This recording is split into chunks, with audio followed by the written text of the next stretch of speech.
Coming up on today's episode of Airborne Unlimited, New York Legislature's anti-helicopter bill vetoed by Governor. Parts and support for Enstrom operators ensured. USAF successfully tests hypersonic missile.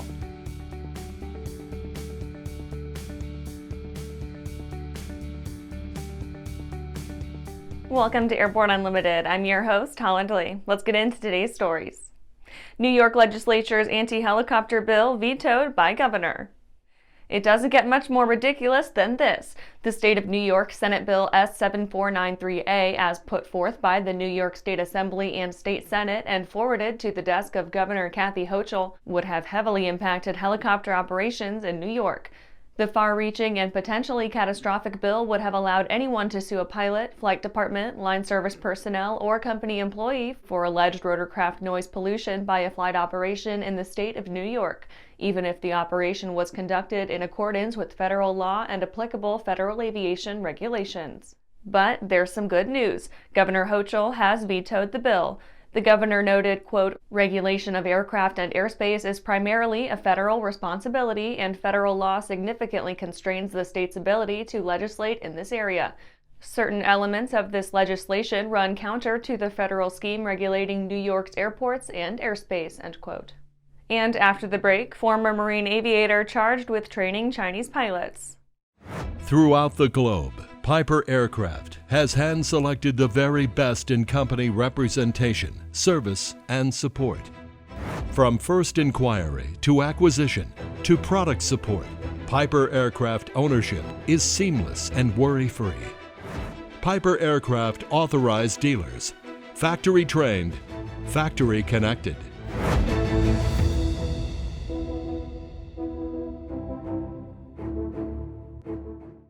Skyleader Aircraft offers a lineup of the most powerful, durable, and efficient light sport aircraft in the industry. From trainers to roomy cockpits for long hauls, Skyleader has an aircraft for you. And the best part? They're in your budget. Skyleader's base prices are set low to give you room to customize your aircraft to your needs, desires, and wallet, allowing you to put your money where it matters to you most. Visit flyskyleader.com today to learn about our aircraft, customization options, and chat with the team. Well, hello, fellow pilot. I'm John King. And I'm Martha King. You know, we've all had our flying lives disrupted lately. Well, King Schools is here to help you stay up to date with courses that you can access on your desktop, iPad, or iPhone.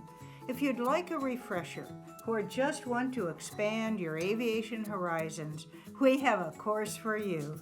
So head over to kingschools.com/Rusty today for details. Welcome back. Now let's take a trip around the patch for some other interesting stories. Former Marine aviator charged with training Chinese pilots. A former Marine Corps Harrier pilot arrested in Australia for allegedly helping train Chinese naval aviators in the Great American Art of Aircraft Carrier Flight Operations has been accused by the U.S. of conspiracy and breaking arms control laws. Daniel Edmund Dugan, an Australian citizen, was arrested in October 2022. According to an indictment prepared by U.S. prosecutors in 2017 but unsealed only recently by a District of Columbia federal court, Dugan, quote, provided training to PRC military pilots, end quote, at a South Africa-based flight academy. United Aviate taps APS for UPRT lessons. Aviation Performance Solutions has been selected to provide its specialty training at United's Aviate Academy. The United Airlines training facility will make use of APS's upset prevention and recovery training to provide enhanced education covering loss of control in flight hazards. The school in Goodyear, Arizona is one of a handful of similar efforts by the industry to begin fostering its own future pilot base, and this agreement may signify one of the real benefits of training with the big guys: professionalism. Ampaire nets $150,000 NASA award. Ampaire's work in electrified aviation bore some fruit with NASA funding. The money is somewhat modest, perhaps more award than actual booster funding. The Phase 1 award granted $150,000 for the Small Business Innovative Research Program, meant to fund fund sizing, architecture, and other analytical studies over 6 months as a prelude to a potential Phase 2 award that would fund the system's installation and testing on Ampaire's Cessna Skymaster testbed. Embraer's E195-E2 and E190-E2 received Transport Canada type certification. Following certification from ANAC in Brazil, the FAA in the United States, and EASA in Europe, Embraer's robustly successful E2 family of narrow-body commercial jets, the E195-E2 and E190-E2, has received type certification from Transport Canada Civil Aviation. North American launch customer Porter Airlines, a Toronto-based regional airline operating regularly scheduled flights between Toronto and locations in Canada and the U.S., will presently take delivery of the first of 50 E195-E2s. Well, that's it for today's Trip Around the Patch. Let's get back to the rest of the news. Parts and support for Enstrom operators ensured.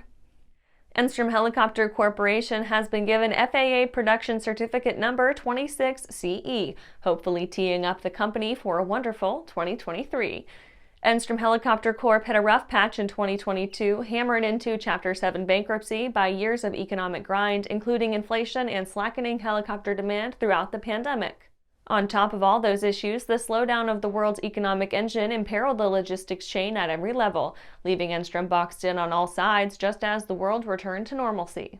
Enstrom found a partner in Chuck Sirac of Sweetwater Sound fame, who sheltered the wounded company under the Sweetwater umbrella alongside his Sweet Helicopters and Sweet Aviation brands. Sirac, himself a longtime friend, customer, and student at Enstrom, has surrounded the company with friends and enthusiasts from around the state, setting up the manufacturer for a resurgent comeback.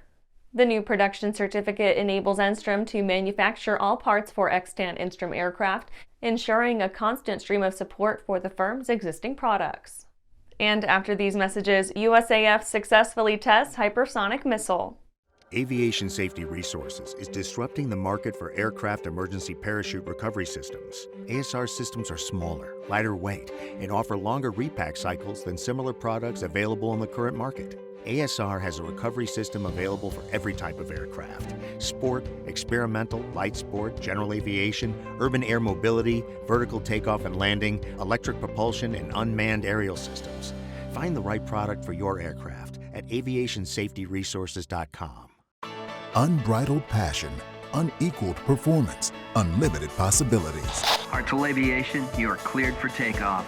Introducing Hartzell Aviation, leading general aviation companies united by the Hartzell guiding principle of built on honor, a commitment to uphold the highest standards in quality, performance, and support. Hartzell Propeller, Hartzell Engine Tech, Hartzell Aerospace Welding. We are Hartzell Aviation. Now boarding at hartzellaviation.com. Are you tired of tucking your phone under your headset to make a call and having cords and adapters strewn about the cockpit?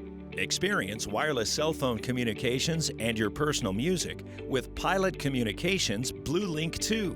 BlueLink 2 gives you a wearable link to two Bluetooth-enabled devices at the same time and can even control your phone and music.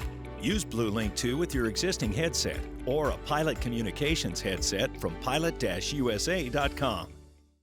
Welcome back. USAF successfully tests hypersonic missile. The Air Force has successfully tested a prototype hypersonic missile. Dubbed the AGM-183A Air-Launched Rapid Response Weapon, or ARRW, the missile stands to be the Pentagon's first hypersonic weapon to reach operational status. The Lockheed Martin-designed ARRW's exact speed remains a closely guarded secret. The missile, however, is reportedly based on DARPA test platforms allegedly capable of reaching maximum speeds of Mach 20, a searing 13,335 knots. Of the successful test conducted off the coast of California on December 9th, the USAF stated, quote, "This test was the first launch of a full prototype operational missile. Following the ARRW's separation from the aircraft, it reached hypersonic speeds greater than 5 times the speed of sound, completed its flight path, and detonated in the terminal area," end quote. The AGM-183A is what is known as a boost glide vehicle. The term denotes warheads or projectiles that glide towards their target after being propelled aloft by a rocket booster. Atmospherically, the ARRW is carried beneath the wing of an aircraft such as the B-52H utilized in the offshore test flight. Once released from its underwing pylon, the missile is borne spaceward by a solid rocket booster.